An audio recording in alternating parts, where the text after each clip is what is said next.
అందరికీ నమస్కారం. నిజానికి తెలంగాణ అస్తిత్వ వేదిక ఎందుకు ఏర్పాటైందనే విషయం మీద కొంత ప్రకాష్ గారు, పిటల్ రవీందర్ గారు చెప్పే ప్రయత్నం చేసిండ్రు. అయితే నేను ఇక్కడ రెండు మూడు విషయాలు చెప్పదలుచుకున్నాను. తెలంగాణ అస్తిత్వానికి ఈ 12 ఏళ్లలో, అంటే తెలంగాణ ఏర్పడిన 12 ఏళ్ల తర్వాత ఎటువంటి ముప్పు ఏర్పడింది, ఎందుకు ఈ అస్తిత్వ వేదిక ఏర్పాటు చేయవలసిందా అనే దాని మీద కొంత మాట్లాడే ప్రయత్నం చేస్తాను.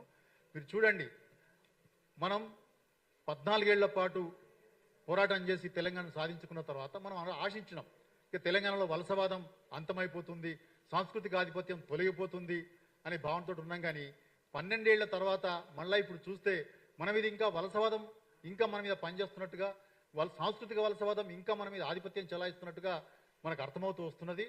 ఉదాహరణకి చూసినప్పుడు ప్రకాష్ గారు చెప్పినట్టు చంద్రబాబు నాయుడు కానీ, అటు ఆంధ్ర నాయకులు కానీ మనం ఇది ఎటువంటి దుర్భాషలు ఆడుతున్నారంటే చాలా మనకు కలత చెందే విధంగా మన మీద వాళ్ళు మన అస్తిత్వం మీద వ్యాఖ్యానాలు చేస్తూ వస్తున్న సంగతి మనం చూస్తున్నాం.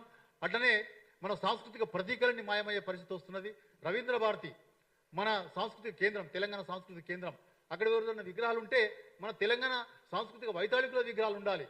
కానీ ఏమైంది, జయ జయ హే తెలంగాణ పాడను అన్న వ్యక్తి బాలసుబ్రహ్మణ్యం గారి విగ్రహం మనం ఎంత వ్యతిరేకించినా, తెలంగాణ సమాజం ఎంత వ్యతిరేకించినా ఆ విగ్రహం వచ్చి అక్కడ దిగబడింది.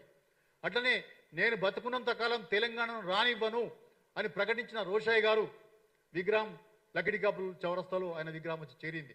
ఇక రేపో మాపో అమీర్పేట మైత్రివనంలో ఎన్టీఆర్ విగ్రహం కూడా రాబోయే ప్రమాదం దాపురించింది.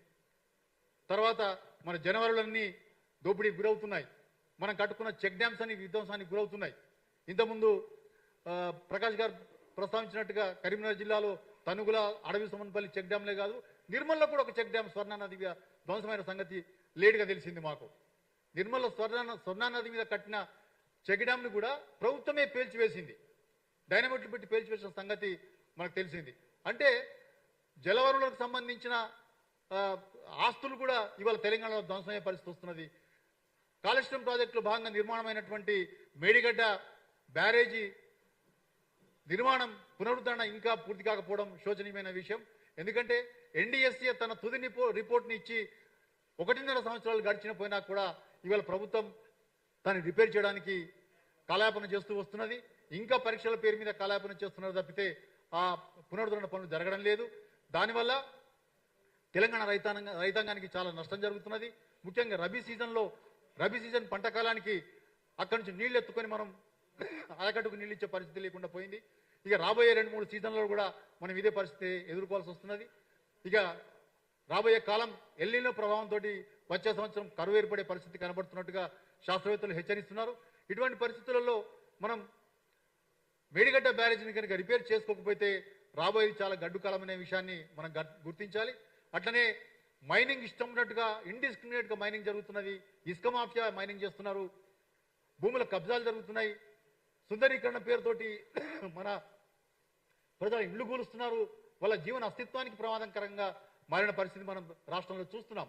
సో మనం అస్తిత్వం అంటే కేవలం సాంస్కృతిక అస్తిత్వం మాత్రమే కాదు, మన జీవన విధానం కూడా, మనం బతికే హక్కును కూడా కోల్పోయే పరిస్థితి తెలంగాణలో ఏర్పడినప్పుడు వీటన్నిటిని కూడా పరిగణలోకి తీసుకొని మనం తెలంగాణని సమగ్రంగా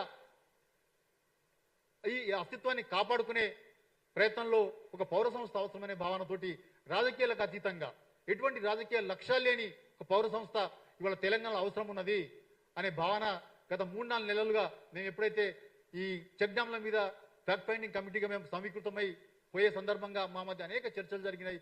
గత 3-4 నెలలుగా ఈ తెలంగాణ అస్తిత్వ వేదిక ఎట్లా ఏర్పడాలి, దానికి సంబంధించి మన అవగాహన ఏముండాలనే విషయం మీద చాలా తర్జన చాలా మేధోపరమైన చర్చలు చేసిన తర్వాత ఒక అవగాహన పత్రం రూపొందించుకున్నాం. ఆ అవగాహన పత్రాన్ని కూడా మేము 19వ తేదీ నాడు మేము ప్రకటించబోతున్నాం. మేము ఏదైతే తెలంగాణ అస్తిత్వం పుస్తకం ప్రచురించినామో ఆ పుస్తకంలో వ్యాసాలతో పాటు మన తెలంగాణ అస్తిత్వ వేదిక అవగాహన పత్రం కూడా దాంట్లో పొందుపరిచినాం. అట్లా ఎటువంటి రాజకీయ లక్ష్యాలు లేకుండా తెలంగాణ ప్రజల ప్రయోజనాలే లక్ష్యంగా, తెలంగాణ అస్తిత్వాన్ని రక్షించడానే ప్రయోజనంగా లక్ష్యంగా ఈ తెలంగాణ పౌర సంస్థగా అస్తిత్వ వేదిక పనిచేయాలని చెప్పి భావించి దీన్ని ఏర్పాటు చేసుకున్నాం.